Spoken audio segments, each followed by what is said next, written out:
Stall. Where's Georgia taking the or is she a coach?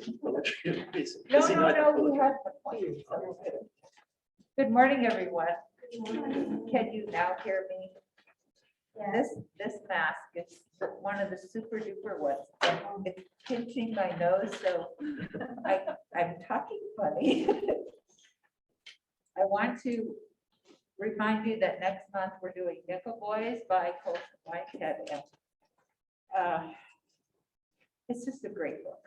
I hope you will not only choose to read it, but tell your friends, and it will be a great discussion. What is the name of that again, please? It's called The Nickel Boys. Yeah, and I read it.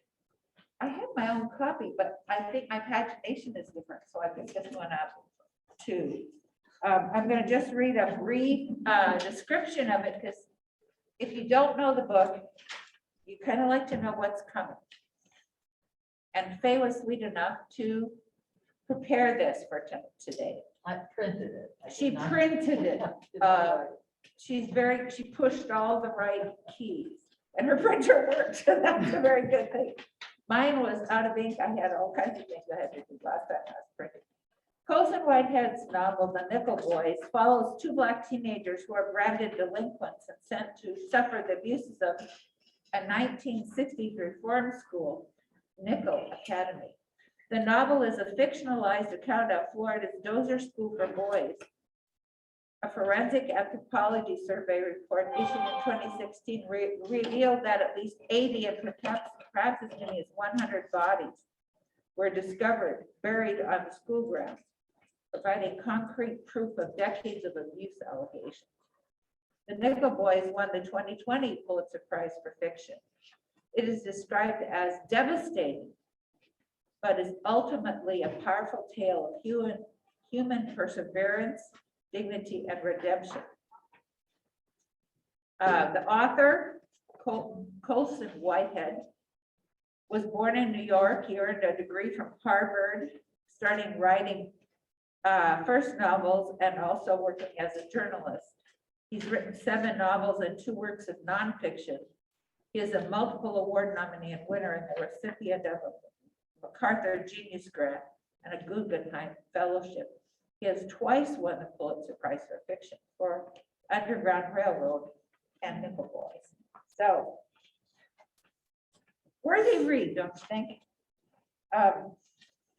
So we are so glad that we're here today, and we also have people that may be joining us on Zoom, and we welcome you if you're there. And if you choose to watch the YouTube later, we're glad that you could do that, because we have a wonderful morning planned, and it will be really delightful that you could appreciate it, even if you couldn't join us on Zoom immediately or in person. We will continue to try to meet in person in the same way with 6 feet spacing and masks. And if there is some sort of a change in a message from Panhandle Health, we'll honor that, and we will publicize it in a way that you can be aware of what's going on. It will be in an email from the library. JD is the queen of all of that, and she'll just make sure that the message gets out through our library website. To this morning, we have wonderful presenters, and we're so happy to have them here. Georgia and Ron McFarland have been friends of this book club for a long time. Probably from the beginning. We started in 2009, and they started coming up and sharing their great insights not long after that. And both teaching in Moscow at the university and lecturing around the state. Many great honors to their name. I'm not going to list them all, but anything that's relevant, perhaps Ron will share. No? Okay, I will. okay. Oh, you're back here, Georgia. I did not see. She was Georgia. This is stalling. Georgia. This is his better half, Georgia Tiffany. And she was out of the room and I didn't see her come back in. And so I'm sorry, I didn't mean to. No, I'll tell you how long it's been.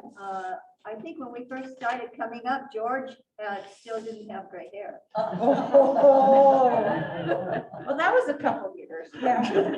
Should I remember that? No, I don't think. I think the point is I had hair. There you go. There you go. Well, anyway, we are so grateful to have them here today. And this was, Gluck is hard for me. I don't know how it was for you. But I had to really work at this one. And that I always think is a good challenge. I like that when I have to really dig into something. And sometimes poetry can do that more than prose. So anyway, we welcome Ron and Georgia, and thank you so much. Thank you. Thank you. And Judy, she got all these crazy things printed up for me and didn't even play. Can you hear me all right? If you cannot hear me, crank it up a little. At any time, just tell me and I'll try to speak a little louder because I know I'm being impeded a little bit here. Do want to change masks so that you have a better mask. I have. Oh, okay. Well, I think she's gonna try to turn the volume up a little bit too. That's okay. Okay. Well, and because you're so far away, you may be able to have your mask off if you're comfortable with that, Okay. because no one is going to be closer to you than Okay. that chair over there. And I can move if that's too close. This fell on the floor. If we wanted it to be streaming on there, we can, but I don't have anybody in with us right now. Okay, okay. Later on. That's all right. If you can hear me, is this better? All right, great. Well, the first thing I was gonna say was, I was just amazed by your choice of books because this is a challenge and it's tough going. And I was, sometime maybe afterwards you can tell me how you happen to choose it because this is wonderful. At least I'm excited. I'm going to start with two little quotes from Louise. Oh, that's what I kept calling her Glück for my whole life that I've known her name, that she existed. And then we discovered that she pronounces it Glück or something close to that. So I'm not sure what'll come out of my mouth, but it's the same person when we're talking about her. Here are two quotes from her just for fun that come from, or actually just one, from another book. It's, and she said in the book, the master said, you must write what you see. But what I see does not move me. The master answered, change what you see. How many have, when you read this book, did you read it all the way from front to back in that order? Two people or three, and the rest of us kind of scattered around. That's how I usually read poetry also. And so this one, I did it both ways. I did it my way first. I think it was the wrong way for me because of something that we're going to talk about later.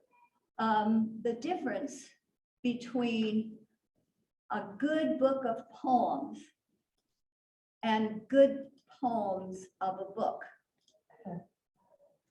Or there's another way to say it. How do you read the book? Which way? You know? So Faithful and Virtuous Night, how many of you read any other of her poetry? Oh, great. One person. She's written a lot. And we'll talk about that a little bit too. But first, I want to try something different. And I know it's going to be a little bit more difficult because of our voices. but to me, this was a really kind of, might be a helpful way to work through this book. And so if you would look at the handout that says night, and what I'm going to ask is for each of you to read one of the pages as we go through, and we'll just go around and read it out loud. If you prefer not to, just say, I pass, or however you want to do it. The reason I'm asking you to do this is that one of the things that happens in a poetry book, I am told, is that different words take on meaning that you look at differently as you progress through the book. So you start with a word like night, which is what we're going to do. And I've typed out many of them. And I would like to have us just read them through, no comment. But each time we encounter the word, we're going to also hear a different voice, which will be your voices. So we'll have two ways of kind of reintroducing that word, night. And once we get back to the one midnight, then we'll stop doing that. But we're just going to keep reading them through. So I happen to know George, so George, would you mind starting? And I will just read the first part. No, I won't. You go. And then just each one, and if you don't prefer to do it, just say pass. And then we'll just keep going around until we get through these 80 pages. Okay, so George, if you would start. I must miss the other 79 here. Did you pick up something at the, did you get, the other stuff, yeah, right, no. Sorry, Just start at the very top of that one that says night. night. And it says from the parable, and each of these are not, if it's not from Faithful and Virtuous Night, it's from, if it's not from, it tells you which poem it's from in each time. Okay, so. But we can skip the number and start with the Yeah, ellipsis. yeah, Okay. just go right through. I needed direction. Behold how we have aged, traveling from day to night. Next.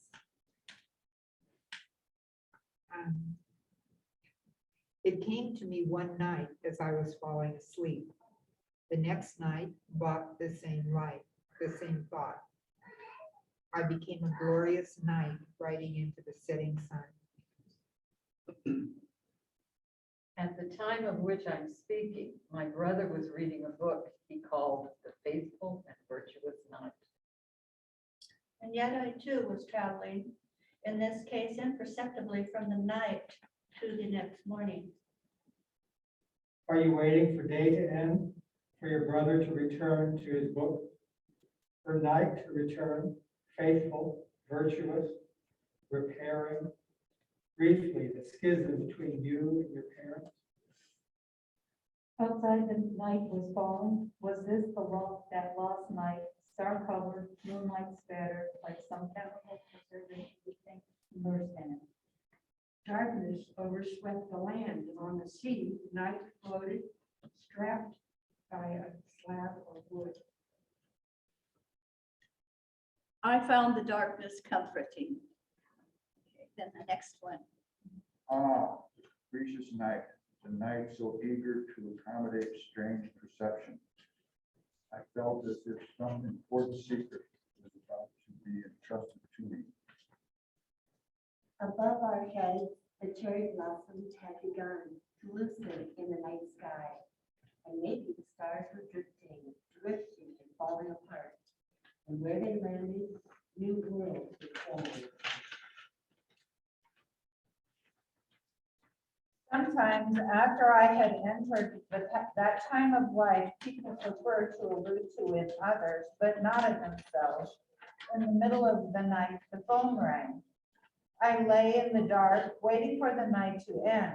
It seemed the longest night I had ever known, longer than the night I was born. Who would call in the middle of the night? trouble calls, despair calls, joy is sleeping like a baby. George, Night and day distinguished by rotating bird calls, the busy murmurs and rustlings merging into something akin to silence. Far, far away, I heard cowbells crossing the meadow. The night grew quiet in its way. I sensed the vanished words flying with their companions like fragments of an unclaimed biography. The night progressed. Fog swirled over the lit bulbs. I suppose that is where it was visible.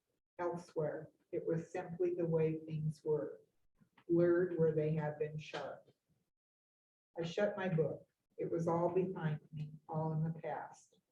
Ahead, as I have said, was silence. I spoke to no one. Sometimes the phone rang. Day alternated with night, the earth and sky taking turns being illuminated. This covers the stage, my life. Characters came and went, costumes have changed. My brush hand moved side to side, far from the canvas, side to side, like a windshield wiper. Surely this was the desert, the dark night. Shall I be raised from death?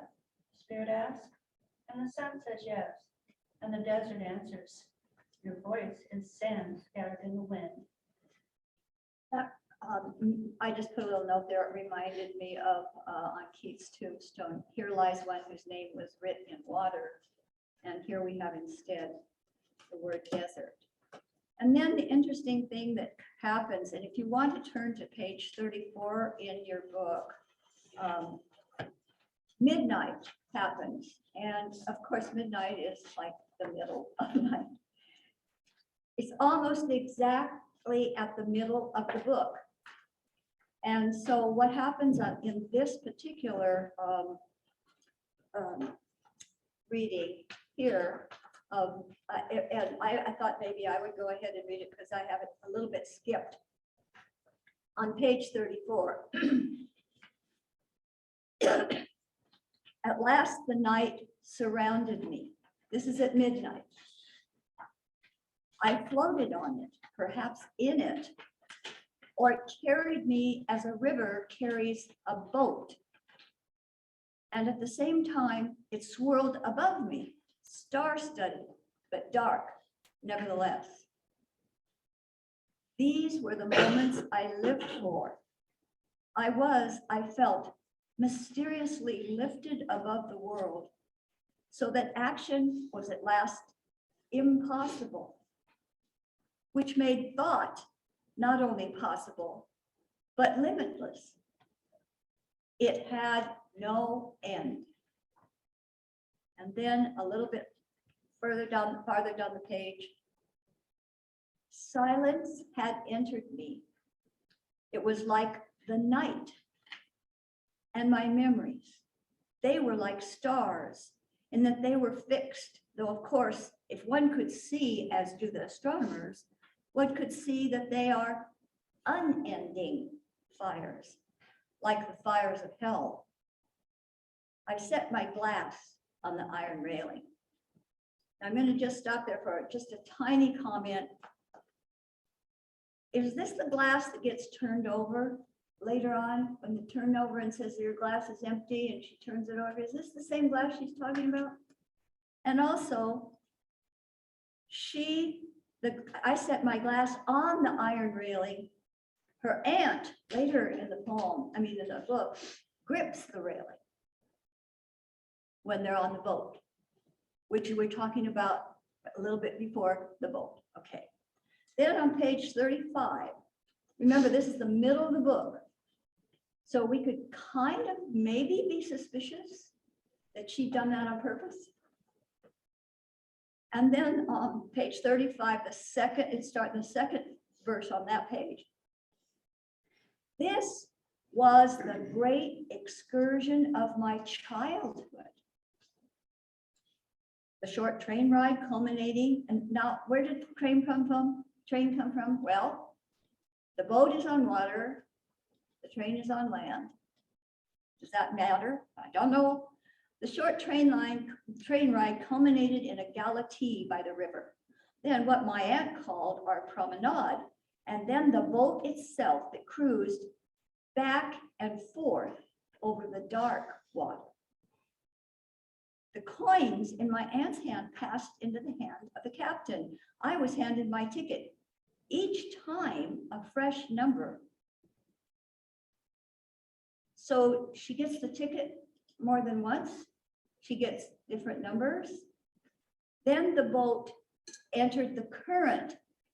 So suddenly now, what is in control of the travel, the boat or the current? Is that a question she's bringing up here?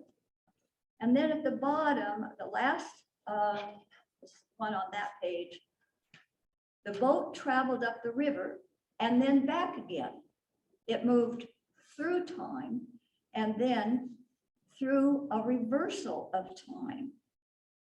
Though our direction was forward always. I think she's talking about Einstein at this time. I'm not sure what's going on, but we got back, forth, time, but no time. The prow continuously breaking a path. But it's carried by the current. But does the current go backwards and forwards? Is the boat going backwards and forwards? What in heck is going on? Is this like a dream? Why might she say this is my great excursion of my childhood? And then on page 36, she says, it was like a religious ceremony. Now, I could be wrong, but I don't think that she uses that word anywhere else in this book. And if you saw it, we can talk about it later. But at the point right now, I'm thinking, where did this come from also? There are other allusions, but that particular word and a ceremony. And then at the bottom, all of a sudden, we're back outside the train. The owl was calling. How tired we were when we reached home. I went to bed with my socks on. The night was very dark. The moon rose. I saw my aunt's hand gripping the railing. The great excitement, clapping and cheering, the others climbed up onto the upper deck to watch the land disappear into the ocean. Okay, then back to the handout. From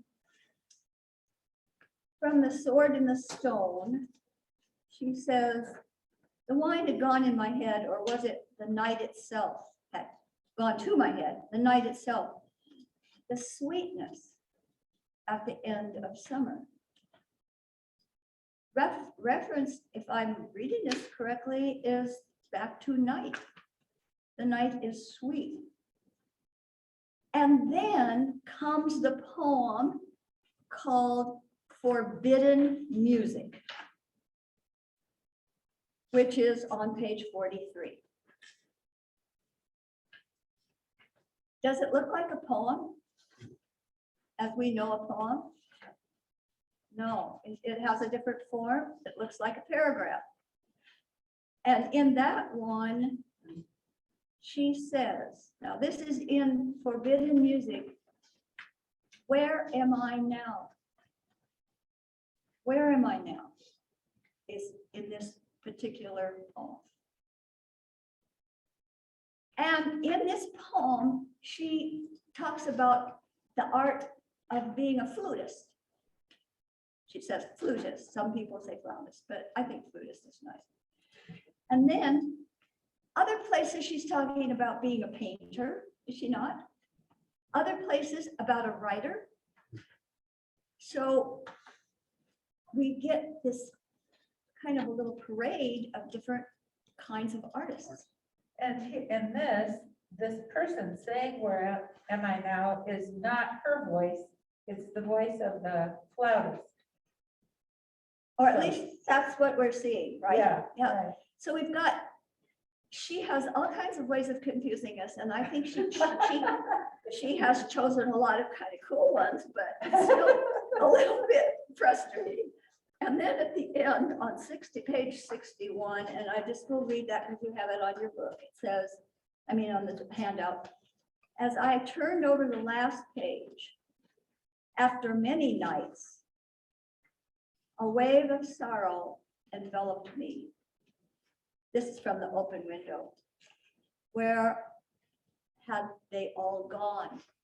These people who had seemed so real. Okay, now that's all that I'm going to make you go through in this particular handout. But I'm just wanting to try something here. I've been told, as I told you, about the change of word as it moves through. If it's a book, something has to be evolving somewhere. If they're just scattered lovely poems or check this section, that, it's a little different. But if it's a book, we're expecting something to evolve. If it's all united in something, and yet she's throwing all this stuff at us that doesn't sound like it belongs together at all. So somehow we're going to see if we can come to some sort of a feeling about what's going on, even if we can't actually specifically say what it is. So I would like now for us to introduce everybody's name, because I have not met all of you, and I fortunately remember George because he still has gray hair now. And Faye and oh, and all of a sudden I forgot your name too. Oh, I'm so sorry. But anyway, let's go around and just, if you would say your name, and then also just say maybe one brief thing that occurred to you as we were reading all of these excerpts of the word night, or if you'd rather, something else that you just want to talk about for just a second, and we'll get back to you about your experience of reading the book. So that way, hopefully, I can learn your names. I think Ron has some people he doesn't recognize too, maybe, and so we'll both get to do that. They'll look different with the masks on, actually. Better, actually. I know. For Okay. many of us, that's true. George Ives, and the thing that struck me, I guess, as we were looking at this is how the book, as I was reading it, moves from the cover picture, which is this journey through the city of Asian City with the freeway interchange there at nighttime with the stars overhead, and closes with that last poem in the book, which is the couple walking in the park, the circularity and the darkness of those images that kind of both open and close the book was kind of encapsulating what I saw with this rather. She makes Sylvia Plath look lighthearted. Listen to this. Since you mentioned it, I've got this one book review came out, which I picked up. Glück remains our great poet of annihilation and disgust, our demigoddess of depression. This is by fellow poet William Logan. So, you know. He didn't like her very well, or at least he didn't care for this book. Or actually, that was on all of his work, all of her work, wasn't it? Held that one out. That was it. My name is Judy Knoll. This is the second only book club meeting I've been to. I completed moving here almost 2 years ago, and I've sort of just been quarantining in my house, unpacking and getting settled. I'm happy to be back and get started. This book to me was all about life, her moving through life. And I was struck by this last sentence as I turned over the last page after many nights, a wave of sorrow enveloped me. Where have they all gone, these people who had seemed so real? I went to my 61st high school reunion this year. And it was interesting to me how many of us had died already. And I go through my address book, trying to bring it up to date, thinking people who have come and gone, what's happened to them. Some of them I've lost complete touch with. Others I know are gone, really gone. But anyway, I thought it was a fascinating book that made me want to read some more of her stuff. I'm sorry, I didn't hear what your name is, and I can't see your tag. My name, Uh-huh. Judy Knoll, Judy. Okay. Noall. Thanks, Judy. My name is Faith Sweeney. And as I was reading, I kept thinking of something that I read last night in the poetry. She said, page 62, she said, I was torn between a structure of opposition and a narrative structure. And so we've got kind of a narrative structure, but then I thought, I wish I had time to read it again and look at it just as the opposition. And so I was looking for that, and it's full of that, I think. Both, actually, isn't it? Yes. Yeah. Excuse me, I'm Janie Hansen, and I don't prefer poetry personally, but I found this book interesting, and it appears to me that she's depicting her unhappy childhood, the loss of her mother and father, through eyes of different individuals without writing a book about a memoir, if you will. And it was a bit confusing, but a privilege to and appreciate literature as such. Thanks, Jane. My name is Tom Paliasoti. Been to a couple of these meetings, not very frequently. I did not read the entire book. I'm surprised and interested in following up on the concept of there being some thread of the book. My experience in reading collections of poetry is that I take each piece in its own, giving it its own weight, its own context. And I never really thought about the idea of trying to find a continuous thread that's woven through each of these. So your reference to forbidden music, for example, I found it to be a delightful piece in and of itself. I did not certainly feel any indication or inclination to try to see how it might connect with other pieces. And it seems to me more satisfying in that context rather than trying to see it linked. And you know, Tom, a lot of these poems have been published individually. Not, I mean, so she hasn't just said, here's a book of my poems. They came, but anyway, and your point is well taken. Benita Casario, I really don't like poetry, and I still don't. What is your name? Benita. Anita? Benita B. Benita. Okay. Benita, and have you read a lot of poetry? No. I'll confess, it grows on you usually, for most of us, I think. It may not be your favorite thing that you're gonna go to the bookstore to get, but it's tough, it's a tougher thing, but anyway. That's why I don't like it.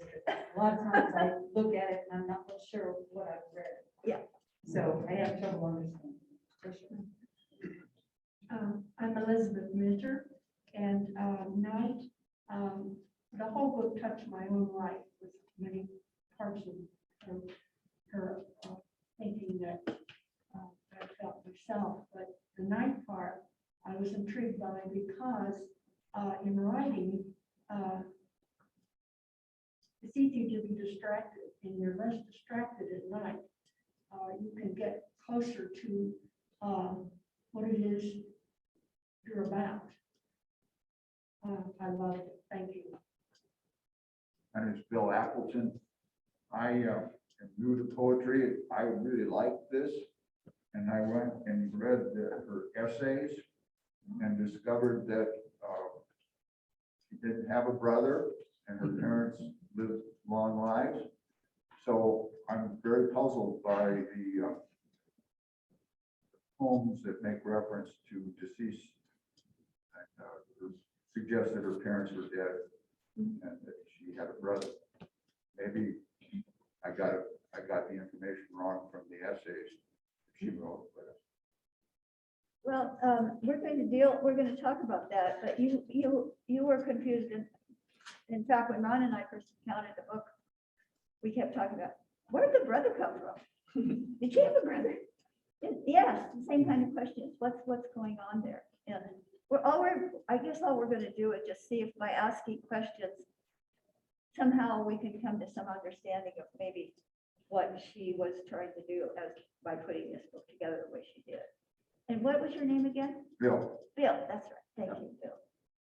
And My name is Jenny Lamb, and if you look at all the post notes I have this book, I had a lot of confusion reading it and questions, but I want to take them into Judy, the new person, Judy, right?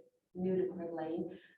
When you said about the address book and that your friends are dying and all that, it reminded for me, I made a connection with a poem that I wrote many years ago that was called Put Me in Pencil. And it's the address book where you're always crossing out and erasing. And so welcome, Coeur d'Alene. And I also, Bill, had not known anything about this woman, and I Googled her, and it was interesting to listen to her voice reading her poetry. Because sometimes I'm not always sure where do I stop, how do I read it, how do I break, the end of the sentence, at the end of the line, and that. So I really enjoyed listening to her read her own work, but I'm still very confused. My name is Katie Saylor, and I think the fact that she uses different voices was a clue that she ain't talking about herself directly in these examples. But I still kept trying to make it be her voice and then find I was contradicted by what it said.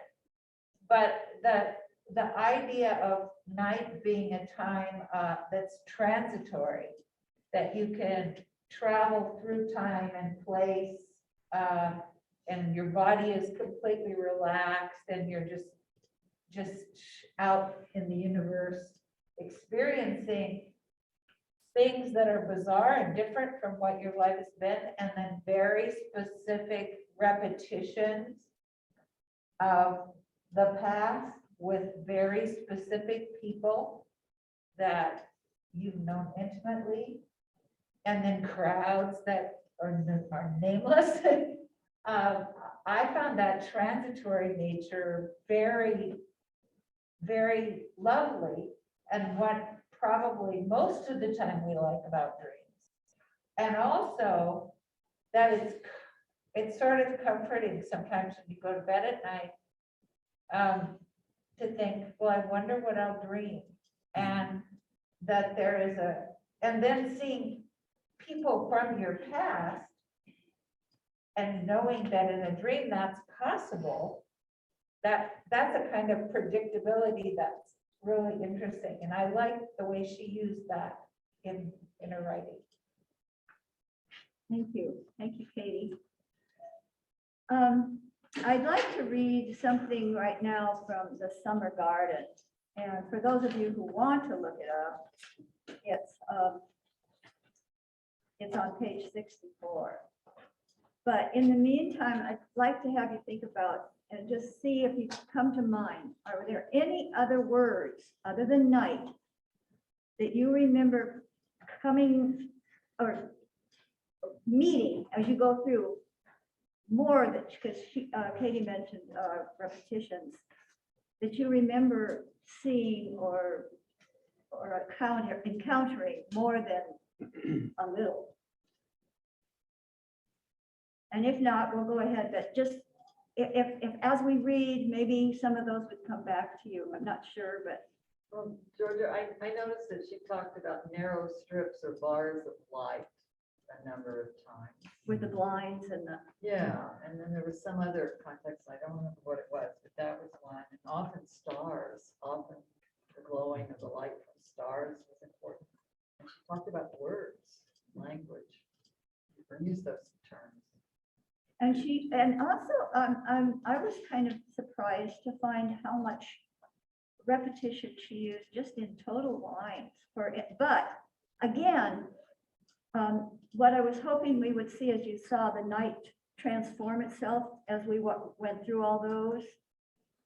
Looking at it different ways, that each time that you saw that word, it came back, you could had a new way of seeing it, evolving somehow.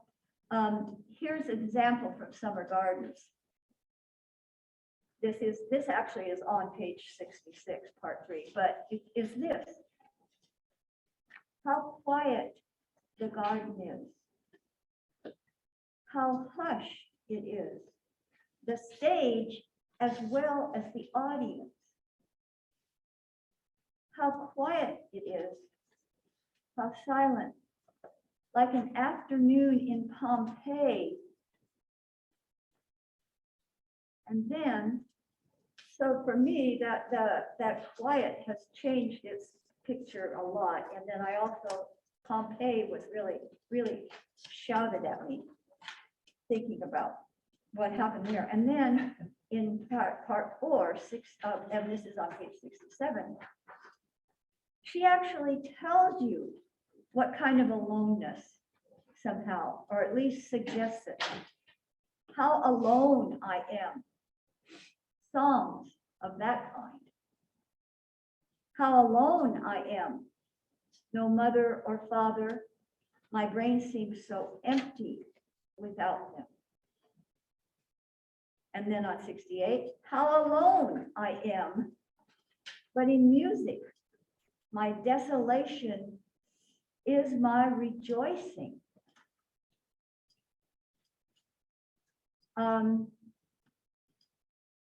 The same William Logan that Ron quoted, he said, her most striking lines are an elegy for herself.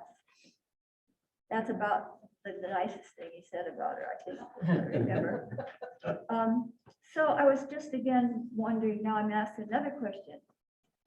If you were to just take a couple of words, or just one, to describe her, for instance, happy, whimsical, or sophisticated, I'd love to have each of you think about a word that some of you have already said one, but just to kind of reiterate and go around and as you remember reading the book, what were the words that struck you?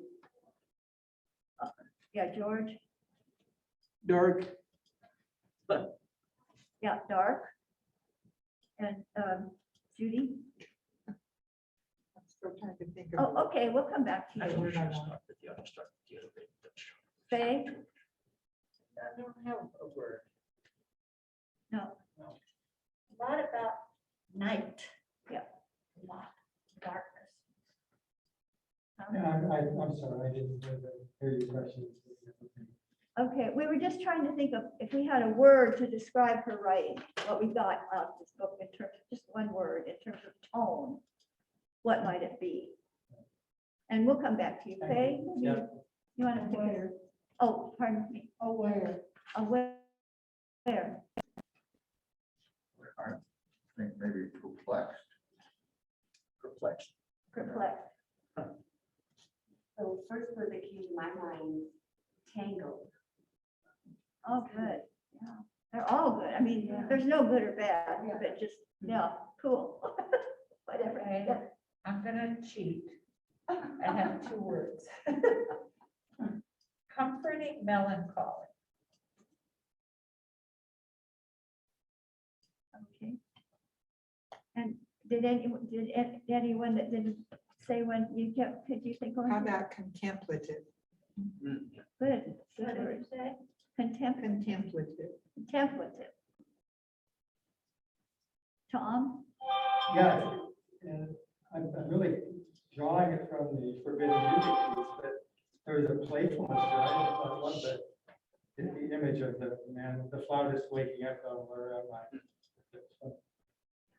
I'm not suggesting all of her work is playful.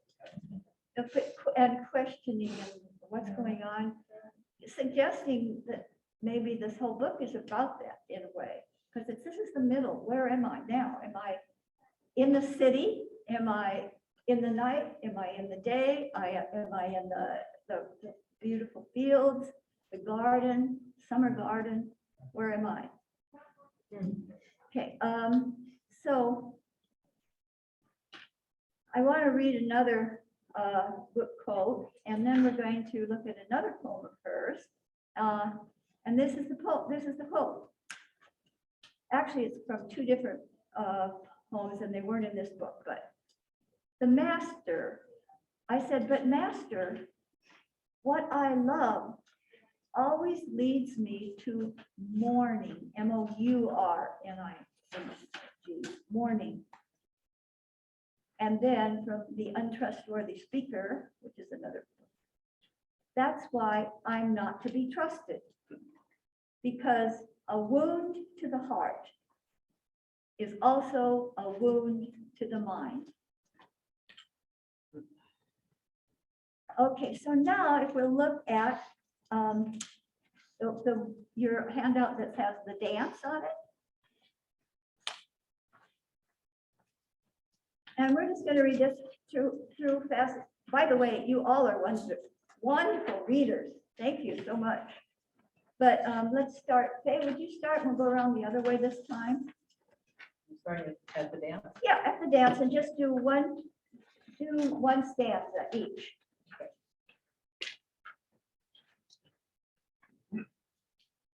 Twice a year we hung the Christmas lights. At Christmas for our Lord's birth, and at the end of August as a blessing on the harvest. Near the end, but before the end. And everyone would come to see, even the oldest people who could hardly walk. They had to see the colored lights. And in summer there was always music too, music and dancing.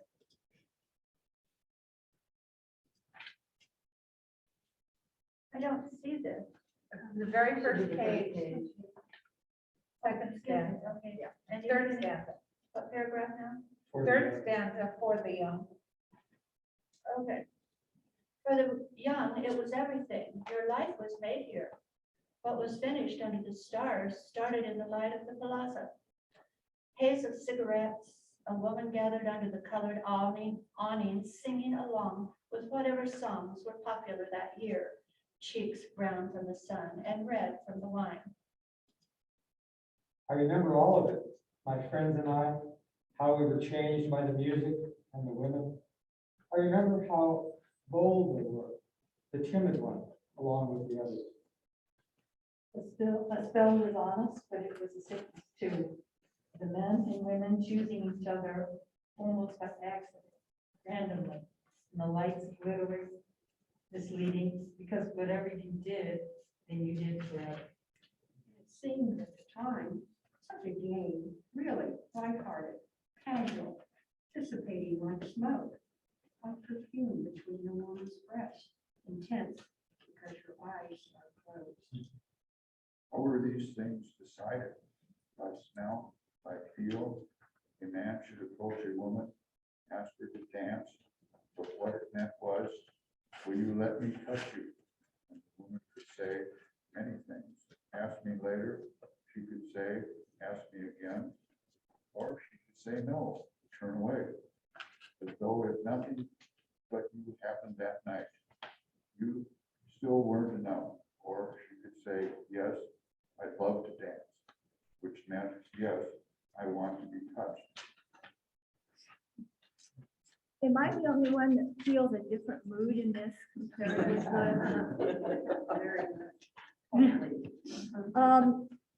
Ron might touch on this, but she's written so many different books, and each one has its own tone, its own, and she's proud of that. And in fact, I think that there was one time where she didn't write anything, something like 7 years. There was a huge gap between, so that she didn't stay in the same voice when she was writing. And this one happens to be, of course, the very end of her next book is out, and we'll be quoting from it. And it's in the process of winning awards. But anyway, so I just wanted to give you a chance to meet her in a little different way, a little more casual and fun, other than this And more Faithful, Virtuous Night. More accessible. And too. more accessible too, right, good word. So, Ron's going to address another thing that we've already brought up, another confusion. And he's the one that asked me the question first when we were reading it. Said, who is this I? What's going on? So I thought that would be a really fun thing to try to address and see if we could, come to some sort of understanding of what she was trying to do, whether we agree or not. Well, I wanted to start by reading a passage from a poem called October. It is true there is not enough beauty in the world. It is also true that I am not competent to restore it. Neither is there candor, and here I may be of some use. I just thought that was a remarkable thing. The Nobel Prize award that she was given in 2020 noted that her for her austere beauty of her poems, which I think is an appropriate kind of thing to say. The poem that you just looked at, the dance poem, comes from a book called Village Life, came out in 2009, which was the book just before this one. And it's like she had sort of let herself go and indulge herself in some pleasures of life. Now she better check that off against Faithful and Virtuous Night. It's hard to read Faithful and Virtuous Night without thinking of a knight errant. And you think of the brother in this poem reading a book called The Faithful and Virtuous Night, and you think, was there a typo here? Shouldn't she have said K-N-I-G-H-T instead? But no. And there's all the references to glorious night and so forth elsewhere. So you know that somehow in Arthurian moments here, you've got a sword and thing and a stone, and you get the sense that that's going on. But she is kind of intentionally hard to track. I jotted down several kinds of passages that interested me about her work. In her biographical essay, Education of the Poet, which runs about 15 pages, she begins the essay this way. This is the opening sentence of the essay. The fundamental experience of the writer is helplessness. You probably feel that when you read it, you think, oh, that explains it. She feels helpless. And I do too when I'm reading her poems. And so there we share something in common. And she's a poet who is one of the things she also says is that she describes the writer's life as dignified by yearning and not made comfortable by sensations of achievement. Like, for example, the Pulitzer Prize that she got for Wild Irises, or the National Book Award she got for this book, or the Nobel Prize. I mean, she's won just about every prize you could shower on a poet, she's won. But dignified by yearning and not comfortable by sensations of achievement. She says, from the beginning, she preferred the simplest vocabulary, which is one of the striking things about this book of poems. You don't really feel yourself, you feel yourself confused, but it's not because the words are hard. You don't have to look up a bunch of words or anything. It's something else that's confusing about it. It's unsettling. It's hard to be, it seems to me, if I were going to say the experience of reading a book of poems, and I've read, by the way, these are all the poems of hers, plus the poem book you have, plus this next book, and I've read them all. I don't always do this with a poet. I did this for some reason with her. And it was an interesting experience for me because I've just finished writing a book on Gary Soto, a very prolific Chicano poet from California. I've read all his poems. His poems are famous for being accessible and often humorous as well. He's a very popular poet with young readers, including high school age and so forth. Famous poem named Oranges, for example. So he's kind of like the antithesis of this writer. So I found that kind of striking to me, And one thing she says, she preferred the simplest vocabulary. What fascinated me were the possibilities of context. I felt always involved to the kind of sentence, drawn to the kind of sentence that involved paradox. And I think you feel that often. So that would be another word you might use to describe the feeling of her poems. And here I thought was one of the most remarkable things she said in this essay. See if I can. She claims to have remembered verbatim most of what I've written in the course of my life. Don't you find that kind of astonishing? Is she just like a bald-faced liar, or is she, does she have that kind of memory? She's written 13 books of poems, after all. And although her poems, it's interesting, poets sometimes, a book of poems for a poet will run 50 or 60 pages. Others, like David Wagner, on whom I've written a book years ago, his typically 110, 120 pages to a book. Hers are typically 50 to 70 pages. So they're not real long books. No book could be said to be a whole lot easier than the one before or the one after, by the way. And the poems of A Village Life, which we just read the dance from, are such wonderful poems. But here is a poem, Pastoral. The sun sets over the mountain. Sometimes there's mist, but the sun's behind it always, and the mist isn't equal to it. The sun burns its way through like the mind-defeating stupidity. When the mist clears, you see the meadow. Now, I have to admit, I really love the idea of that mist burning through like a mind-defeating stupidity. But at any rate, but it sounds like a pastoral, it's kind of a pastoral thing. The poem ends, mid-afternoon, midsummer, the fields go on forever, peaceful, beautiful, like butterflies with their black markings, the poppies of sweet poem. Here's the second stanza after the one that begins with the mind-defeating stupidity. When the mist clears, you see the meadow. The next stanza. No one really understands the savagery of this place, the way it kills people for no reason, just to keep in practice. So one moment you're thinking pastoral, everything's cool. Then you get that stanza, everything's uncool. Then you get more pastoral stuff and end up beautifully as we just did before. She's hard to track. She's a moving target. I just had a question. She mentioned yearning. What was she yearning for, if not achievement? Did she feel that comfort? And I think the Faithful and Virtuous Night deals with this, your question, and a lot of the other poems too. And basically, I think she writes as many people write because they can't stop writing. that's the comfort. Need compulsion. Something is just, it's like not being able to, suddenly those of us that love music suddenly couldn't listen to music. How do we get, we just need to hear it. We want to hear it. We love to hear it. We discover things by listening to it. It's just a passion, a kind of passion. That's how I would answer. How would you answer that question that she asked? She usually is regarded as especially in her early work, as a confessional poet in school. Robert Lowell, Sylvia Plath, if you know that kind of thing. If you don't know him, then it's just names dropping. It's kind of a waste.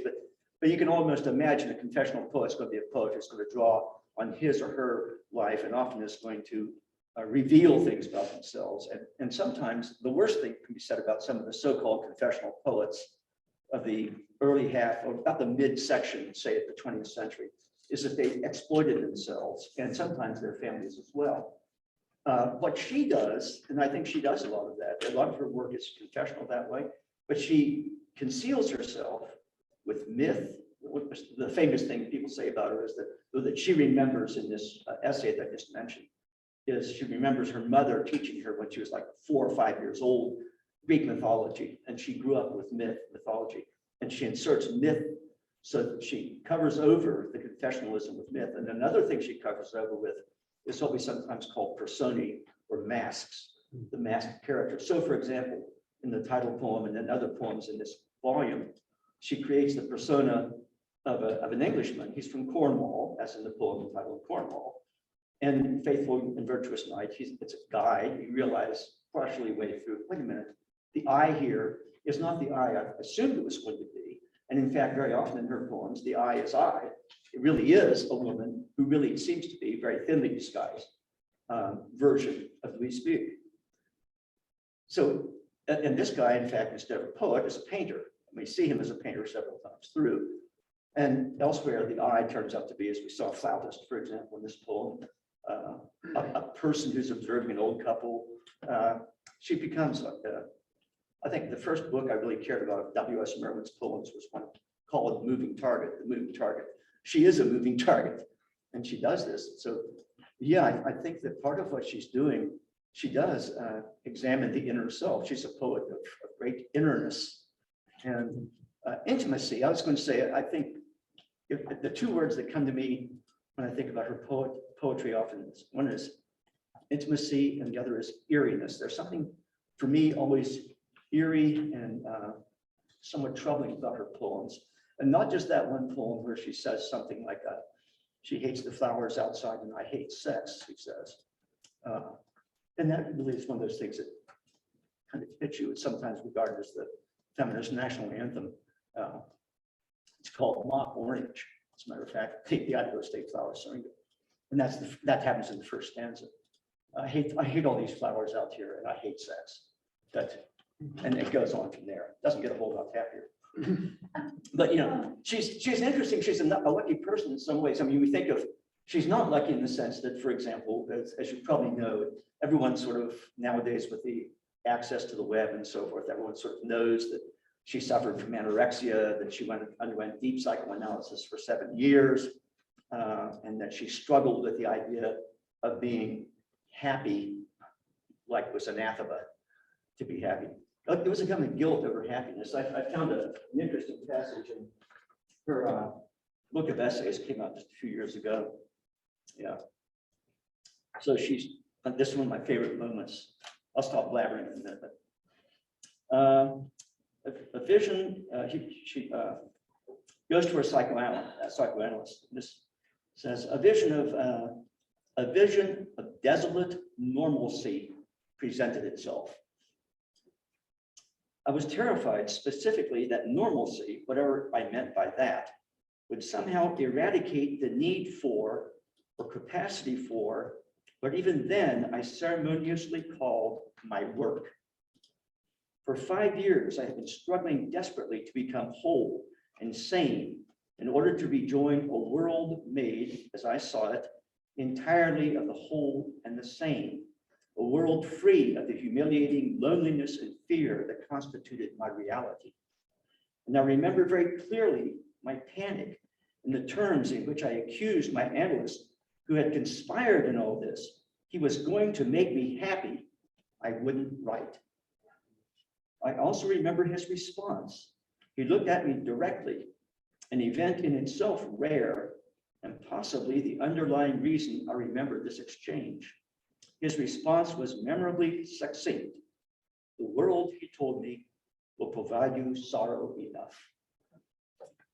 I think to some extent she is investigating the sorrow of the world, her own personal sorrow. And that moment where she has this meeting, she recalls this meeting with her psychoanalyst that she's been seeing for all these years, who became something of a God replacement for him, certainly a surrogate father. Her father, she was in her 40s when her father died. Her mother lived to be 101, by the way, so same age my father when he died. So, you know, the dead mother who appears in certain poems is, well, I don't know, not her dead mother. She died just a few years ago, but about 3 years before this book came out. But I think she is, to some extent, examining the dark side of life and finding in it an austere beauty. She's certainly not a poet of escapist perspectives, but I love that moment where the psychoanalyst says, and assures her that she's going to be happy and normal and so forth. And the thought of it is, oh my God, I won't be able to write. That'll be the end of it. And yeah, There's that famous moment where Hemingway is asked by a writer, by an interviewer, says, what's the most important thing for a writer to have? Hemingway's immediate response, an unhappy childhood. And that brings us to this next, we're going to deal with the title poem. Are you brave? But first, I would like to look at the parable at the front, because in the parable, in fact, is there some, I may not even ask that question right now, because it's just too overwhelming. But the point is, a parable is a pretty big step for a first poem. She's making a statement about it, or maybe she's not. Maybe she's asking questions. But she says what Ron was talking about. She starts out by saying, in the parable, first divesting ourselves of worldly goods, as St. Francis teaches, in order that our souls not be distracted by gain and loss. That would speak to what you were saying, Janie, about the why not, if you're not writing for the awards and this thing. So the first thing that she says that you must get rid of in order to not be distracted, divest yourself of worldly goods, is what?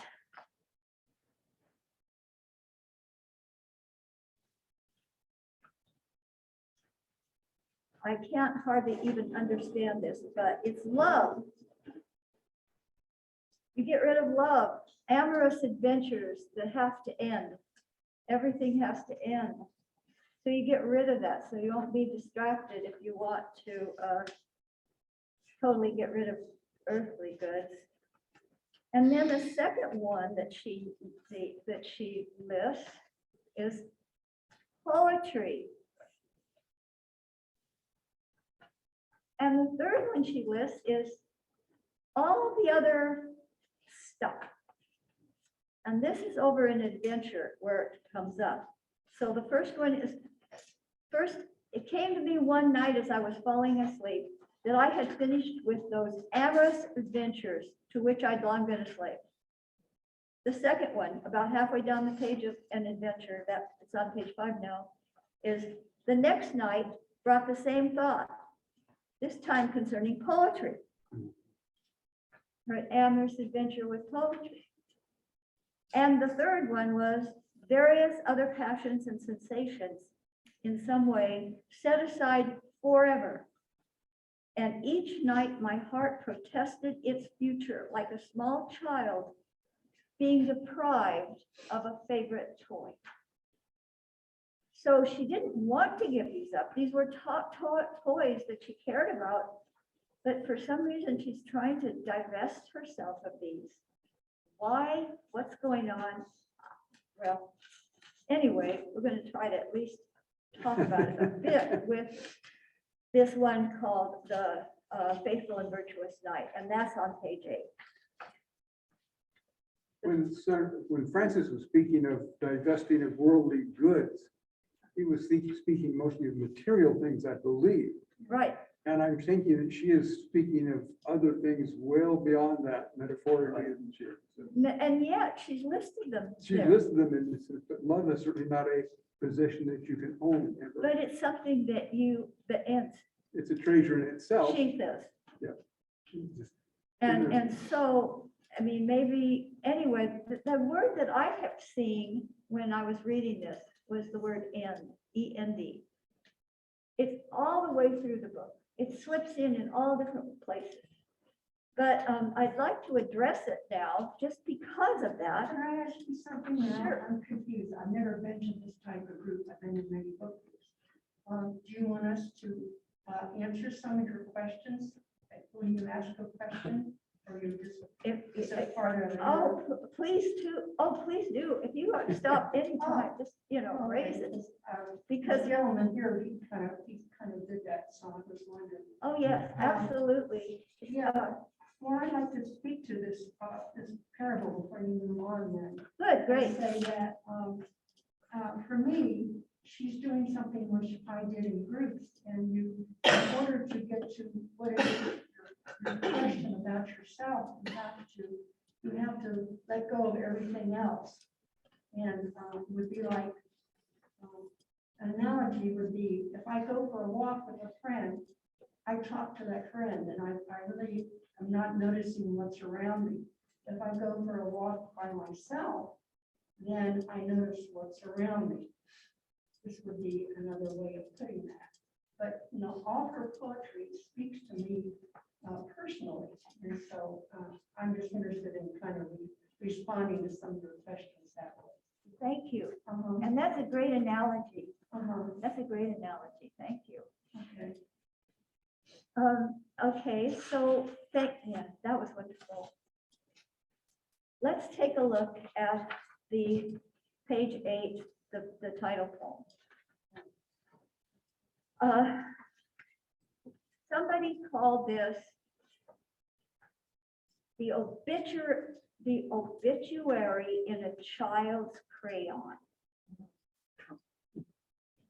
They call this poem, an obituary in a child's crayon. And as you see, as you're going down the page, on page 8, she begins with, "My story begins very simply. I could speak and I was happy, or I could speak, thus I was happy, or I was happy, thus speaking. I was like a bright light passing through a dark room." This is her story that begins. And then, if you look at the handout that I give you on END, E-N-D, it says, it's on the back of the night handout, the last page. Let's, Tom, would you read that? Yeah, could you read the one that from page 8? I mean, yeah, from page 8. She begins with, 15. Having finally begun, just that line. Yes, Having finally begun, how does one stop? because just before that, she said, if it's so difficult to begin, imagine what it will be to end. And then, Tom, would you go on and read the number 7, the one from page 17? I think here I will leave you. It has come to seem that there is no perfect ending. Indeed, there are infinite endings. Or perhaps, once one begins, there are only endings. Yeah, then from the open window, which is on page 44, I have this, these are kind of taken out of the poem to try to use this word end, how she retreats it. So, but it's right here on the handout too. That's why I put them on here. I thought it would be easier to follow. From the open window, would you please read that, Katie? I'm sorry, I was in my computer. Where do you want me to read? Oh, well, it's on your handout, the end. Oh. I'm trying to get your note, words in our note. I was there, sorry. Last page, It's right in the middle. of the- 14 or, 44, number 44. on the last page, on that. I'm so sorry, everyone.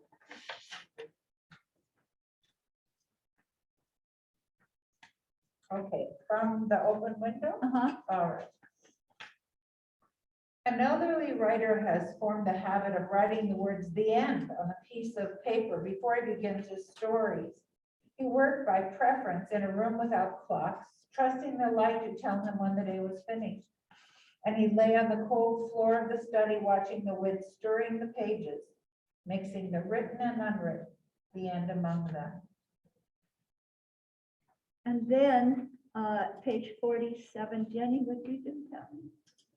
He is at the point in life at which neither returning to the beginning nor advancing to the end seems bearable. Therefore, he has decided to stop here in the middle of things.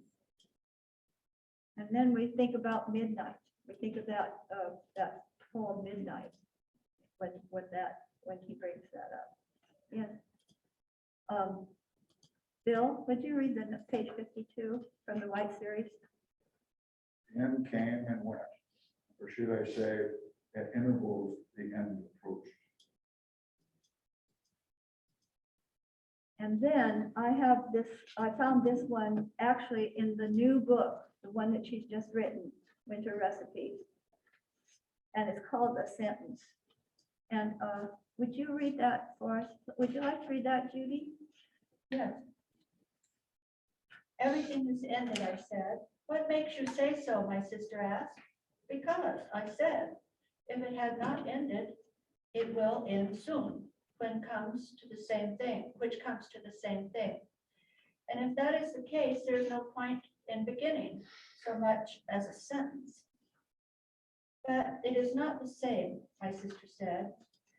this ending soon, there is a question left. It is a foolish question. I answer. Does she have a sister?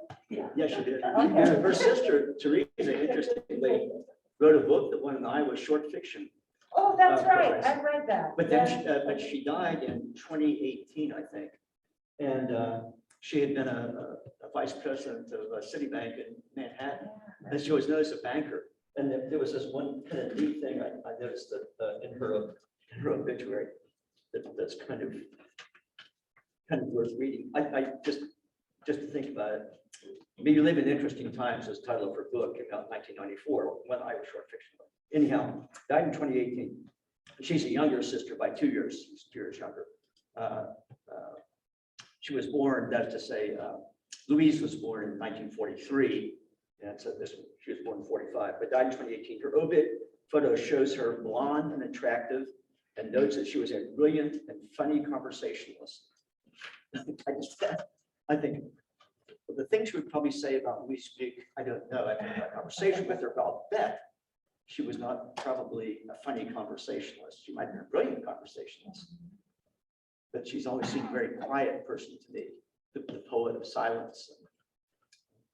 Someone called her in one of her reviews, a true poet of the void, the abyss. That may be a little bit overly heavy, but You know, I did read a lot of reviews on her work, and they were all positive. yeah. Well, you must not have read William Logan's review, but yeah, Peter Campion's review, and he's another poet, is very positive. Yeah. And has great stuff, things to say about. Did you find other reviews that were not positive of her work? I thought William Logan's, although he makes kind comments, was largely, I won't say antagonistic, but essentially, for the most part, negative.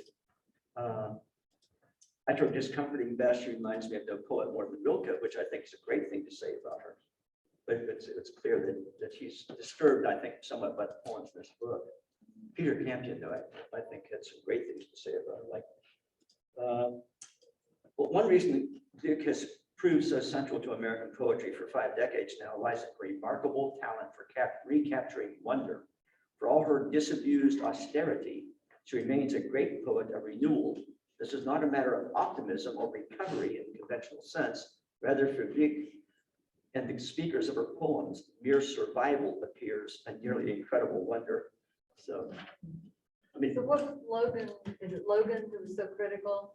well, it What seemed to are- me what that are his he main was the one who criticisms? said, Glück remains our great poet of annihilation and disgust, our demigoddess of depression.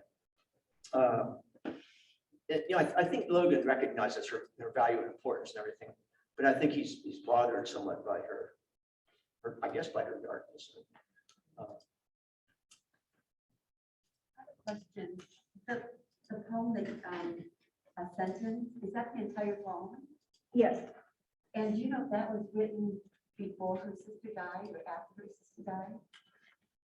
Which one? But, It says it's from her It's in the newest new book. The poem Ascension. It's in the new book. In the new book, then it would have been after, because this book came out in 2021, her sister died in 2018. So almost certainly. It's If you possible, think about that, we don't she know wrote for that sure, after Jenny, her about sister the poem. I mean, the poem might have been written, That's why I was wondering. where but the it- book was published. It's interesting that the sister, especially in some of her early books, the sister shows up fairly often. And very often, there's a kind of a hint at least of sibling rivalry there. Or so it's always seemed to me. And the brother in this poem, in Faithful and Virtuous Night, I think kind of is a mask for the sister in a certain way. But I mean, just as I think the first person speaker, the boy here is a mask for herself, and other reviewers have made that point. I mean, I suppose part of the problem of being a confessional poet or having to start off life as that is you can't ever quite escape yourself. You can remake yourself in different images, assume different persona and different masks, but you'll be there. And the eye is almost always inescapably you in some way. But maybe that's true of all poets. We have this poem, Faithful and Virtuous Night. Obviously, I think she is starting from being born. and what it would be like to be just born. Because she says, I couldn't talk, but then when I started to learn to have speech, then I was happy because I could speak, but before I was happy too, because some things had not happened yet. It was just brand new, innocent, pure. And so then she starts there and she says it began as a very simply, I could speak and I was happy. And then all this life starts to come. And she says on page 10 in there, she says she was given 3 gifts. And the 3 gifts to me are really puzzling in a way. And I was wondering if you'd like to try to address that, if anyone has any ideas on page 10, the top. In one box, pressed handkerchiefs with a monogram. In the second box, colored pencils arranged in 3 rows like a school photograph. In the last box, a book called My First Reader. Don't forget her brother gave her a box, a bar of chocolate. Oh, yeah, that came. That'll be my favorite gift. Yeah. That's sweet too. That's the only gift he would have wanted. But anyway, does anyone have any ideas what she might have been trying to? Oh, she's perfect. It's just so real. You know, you can, each one of us can say, oh, what would we have in our box? It's just, she connects so closely with you. I admire her. You wanted to have one word before, I would say now instead of aware, I'd say different. She struggled with the fact that she was so different from everybody else. And when you're that, you have that capacity to think and feel and be. That's a burden. And you have to, you know, in fact, she's very brave to have offered the world herself. And that early anorexia, I think that she suffered from is part of that difference. There's a poem in here, Separated I from- marked it. I'll be, you know, my husband died a year and a half ago, and there's a poem in here that I just started crying because she was talking to me about a certain way to look at death. Because you have so many different ways to look at death. Which poem was that? Oh, an adventure. One way to be with dead, with the dead. It's just, I mean, I hadn't read anything of hers in years and years. I had to go back. And because we had to go through a period where I wasn't particularly interested in poetry. But it's, you know, remarkable. It's the casualness, it's like the bottom of page 5, and she does this thing about, and once more I alluded to the vast territory opening to us with each valediction, each reading a farewell. And with that phrase, I became a glorious night, riding into the setting sun, and my heart became the steed underneath me. And about the same time you're feeling good about that, you have that next, you'll understand, entering the kingdom of death. The casual way she says it, I find just kind of chilling and exciting. I don't know what to say about it. Exactly. I love it, the tone of that line. About boxes, The days are long, the years are short. what I would think, just off the top of my head, the third box, the first 2, innocence, ignorance because she was baby, young. The third one, she started reading about the real deal. Exposure to the negativism of life, possibly. And right after that, Janie, right after that, she writes, and this is not, well, almost right after it, on page 10 also. Then suddenly, I was alone. And then she says it again. This was her birthday. And suddenly, I was alone. I was alone with and then she says again, I was alone with my brother. This is on page 15. Now I'm starting through the book for alone. I'm looking for alone. What does she do with this aloneness? Does it change? Does it stay the same? First time, suddenly I was alone. On page 15, I was alone with my brother. We lay in the dark, breathing together the deepest intimacy. And- And then in another couple of way back, I just pitched myself into the back to find some more aloneness. And on page 55, she says, and then I was alone. And then on page 71, Yep. a man walks alone in the park, and beside him, a woman walks also alone. That's And- the last. And there's the book there as well, or the box there as well, and the book as well play into that. So there is this closure. And the coloring, the crayons come up just a little bit too. As you're going through, you'll find the coloring. Yes. I'm sorry. Yeah, Judy. This is the propos of nothing much, but the fact that you said she was born in 43, I was born in 42. And the first reader reminds me of the books I learned to read, Right. Dick and Jane. And George there was a Howard too. dog. And I had the same. I thought that was the terrific thing she did. She intentionally chose something that we of a certain age anyhow. See, the dog chasing, The a ball. red ball, It's perfect. Throw it up in the air. Where's the red ball? What was the dark? yellow ball. And all of these, and remember, she kept talking about, she talks more than once about the toys.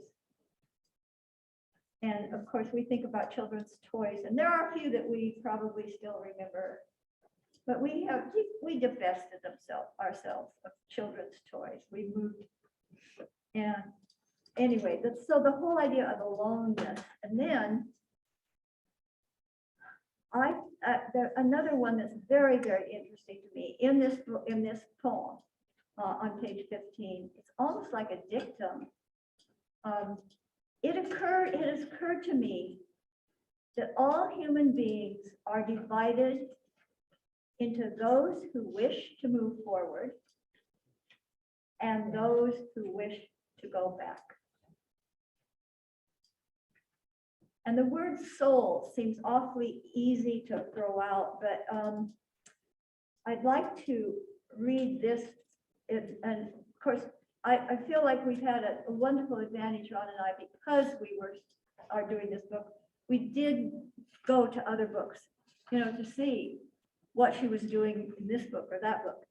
And this one came from her book called The Village Life, which is just before this one, the same one that At the Dance came from. She said, in the window, the moon is hanging over the earth, meaningless, but full of messages.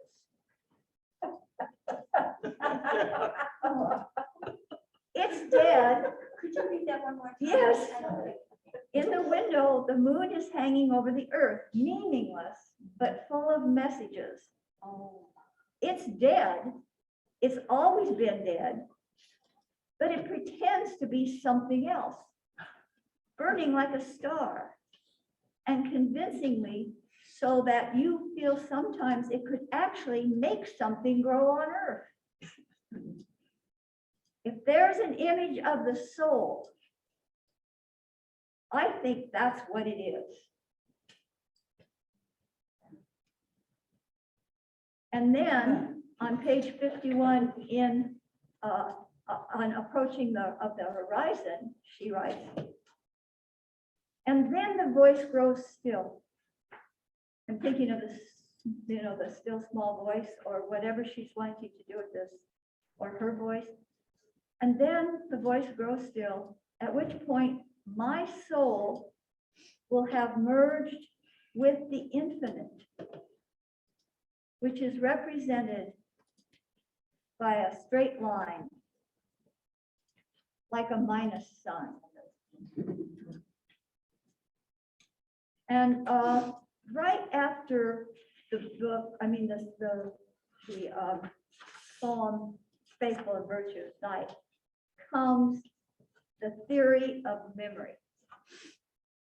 which is interestingly one of the poems that is in prose, or at least it looks like prose. And there are several poems in here that look like prose. And it never occurred to me until this morning when I was rereading my notes before we came up, it never occurred to me that the prose comes at first intermittently, and it gets closer and closer until the end. And the last poem is written in this other style, like the memory in the last poem. They don't look like, quote, conventional poetry. They're not in line. Is she, by any chance, is that her way of divesting herself from poetry? Or that doesn't make sense because there's poetry in all of it, but still she's got this. And so I don't know if Ron, he was talking about that the first time that I started thinking about it. And so I don't know what he's come to yet, but if any of you have any kind of thoughts about why on earth she changed her form in these other places, what's different about that form? The one that you really liked is in prose, Bill, about the Losudas. I wanted to interject that in all her other poems, because I have read all her poems, there are no other prose poems. This is the only book in which she has prose poetry. So it's like, this was a departure from anything she'd done before or that she did after that. Perhaps it's only one book. But She could have she was like, done it because she can. yeah. But why did she not, it's curious that she decided to do it in this particular one. And I'm not sure why either.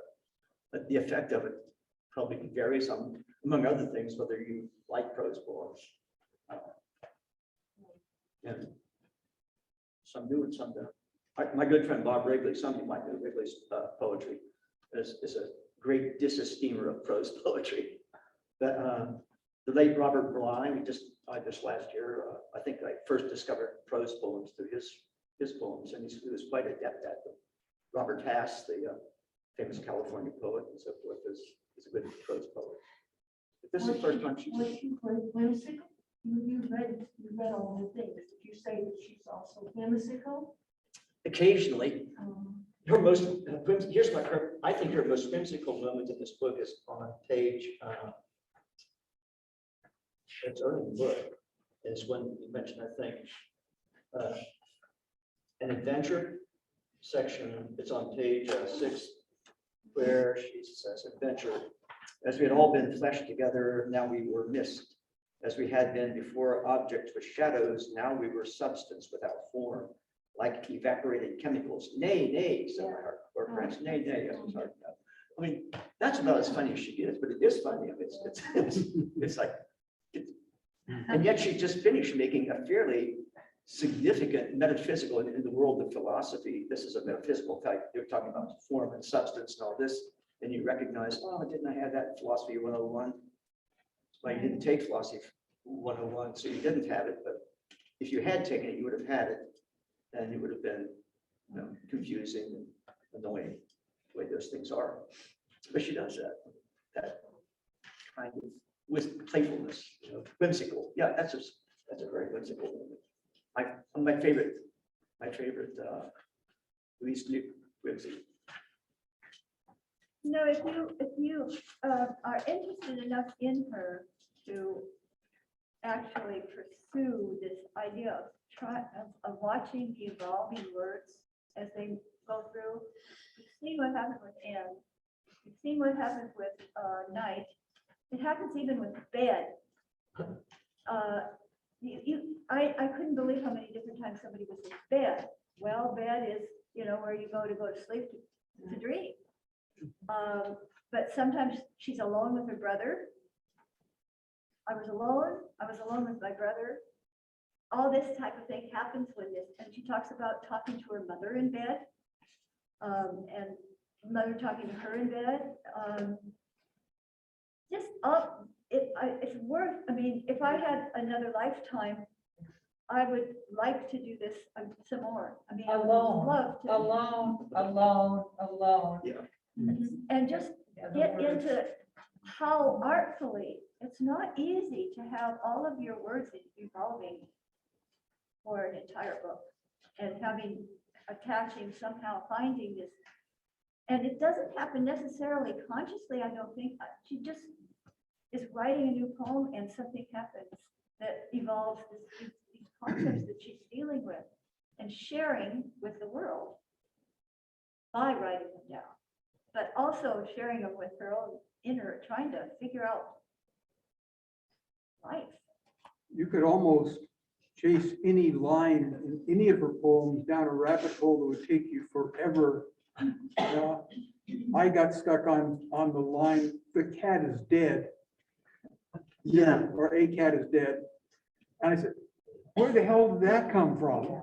Did you track it down? I did. Tell us, oh, tell us. It goes back to a Jacques Bril, a Flemish singer who has a song in which he uses that as part of the village folk tales that he's bid in his sales. So it ties in with the village voice you referred to, Ron. And in this particular one, his translator in English, which was greatly amusing to me, I discovered was one of them is Rod McEwen. Yeah.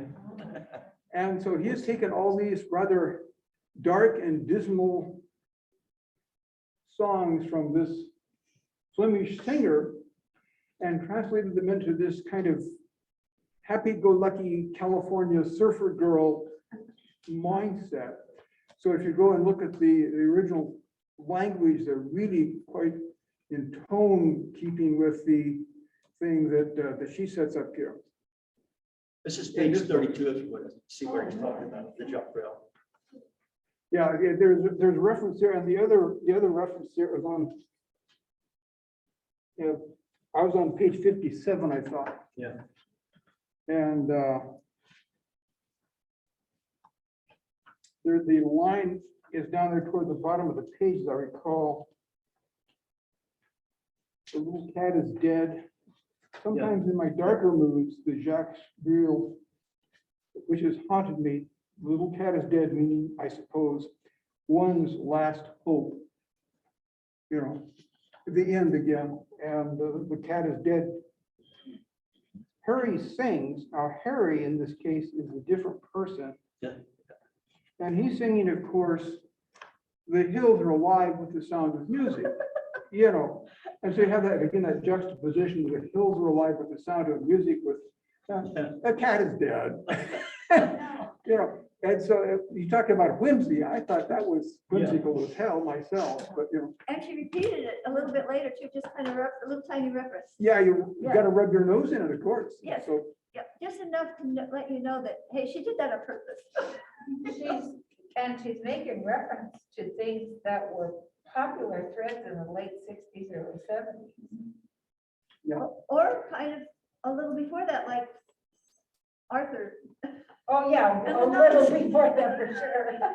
I wasn't near as perceptive as you, but following your words like you've done today will send me back to look at again the word all, A-L-L. Yeah. Because she uses that in such a a repetitious way that I did make note of that, as that she's using that to consciously say that, we're in this together. It's a little bit, I was reminded of Walt Whitman starts off Song of Myself with, I sing myself and celebrate myself. And then he ends Song of Myself by saying, I stop somewhere waiting for you. And so inviting the reader of Song of Myself to come back into that experience of the poem all the way through. And it just, that reversal or way of pulling the pieces together. When I first read the pieces in this book, I said, and they gave her a Nobel Prize for this shit. And the more you spend time with it, the more rabbit holes you go down, I'm sure the more appreciation you're going to gain. It's, That was a my little learning is a dangerous thing, as That someone was said. definitely my experience. And so I want to thank everyone for being so receptive to all these things. And we always love to come up here and see old friends and meet new ones and just share these things, because this is not, at least for me, this was a really an experience that turned into an experience of love. And I reacted to it at first as, I wonder why on earth these people chose this book. I think we have to confess, we did not know what we were getting into. Okay. Now we understand. We had not read the book. Well, it I was. want to just put out in passing, by the way, that here on page 32, but George just pointed us to that page, Jacques Brel and so forth, that says solitude Kant experienced on his way to the bridge. We share a birthday. Yeah, she and Kant, that's to say Louise Glück and Kant do share a birthday, April 22nd. I had to check it out, and just like he checked out Jacques Brel. And by the way, if you ever have a chance to look up Jacques Brel, that woman singing in her thin soprano, that song, the old folks, it's really haunting and makes you feel really bad about getting old. And there was a Broadway, there was a Broadway play of it too. You know, Yeah, Jacques Jacques Brel Brel's is alive. alive and well and living in Living in Paris. Paris, yeah. Just the last thing for us, unless anyone else has another question before we close. Okay, I'd like to read, I just leave with this, I thought, these questions. How do you think she would define virtuous in the context of this book? How do you think she would define faithful in the context of this book? What kind of knight is faithful? And finally, what exactly or inexactly is faithful and virtuous night? And then from the Summer Garden. And this reminded me of Dickinson's Death Kindly Stopped for Me, the poem. Anyway, and it seemed to him the pale and lovely summoner out there smiled at him and beckoned. Where was that quote from? Page 60. But I mean, where was it from? Death in Venice, or was it? Oh, Oh. Oh, you're right. Yeah, that's when they, let's look it up, 65. Yes. I took it to be from Death in Venice. Yeah, because that's what she was speaking of just before, and I think you're right, even though she doesn't yeah, thanks for bringing that up, yeah. Well, that's one of the things that I keyed in on was a reference to that book, which was, and then she goes, sterile leads to oblivion. And I took the main character in Death in Venice to be having a very sterile life. And then, of course, he dies. Yeah.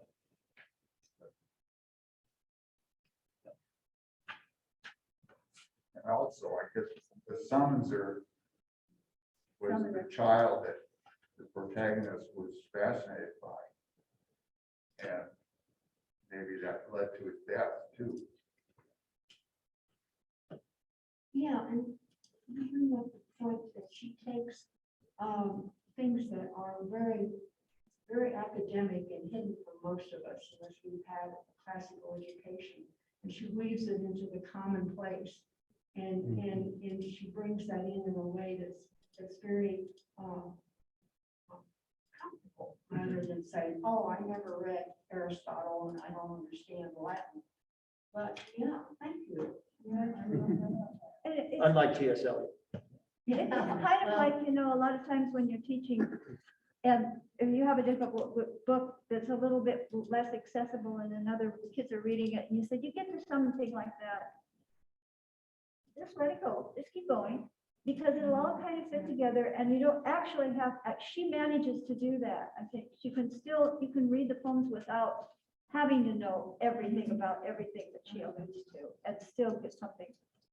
Once you get on her wavelength. He's kind of about the dailiness, she brings in the dailiness. Yeah. Well, was that really important? Well, thank you again so much for all of your contributions and we just appreciate coming here.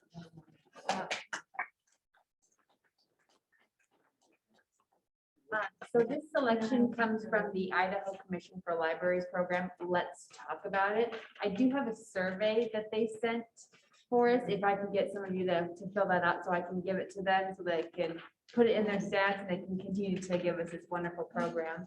That'd be great. Our next book is the Colson Whitehead book. It is available. You can grab a copy right there and take it up. If there's not enough, you can get it at the reference desk and check it out. Thanks, Can you tell us the date of the next session? I think it's the same day. No, it's not. Now, one moment. That happens from February to Yeah. March. I did the same mistake. Yeah.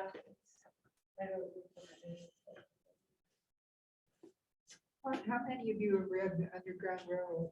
I have, The book? I enjoy his writing. Yeah, very much so. This new book, this one is fabulous. I have. What's the date? It's the 23rd, Okay. and then again the next month. Yeah. So February, March. That those will be up, sun will be shining. Oh, gosh, well, we hope so. Awesome. Well, poetry speaks for me, and I had to, like,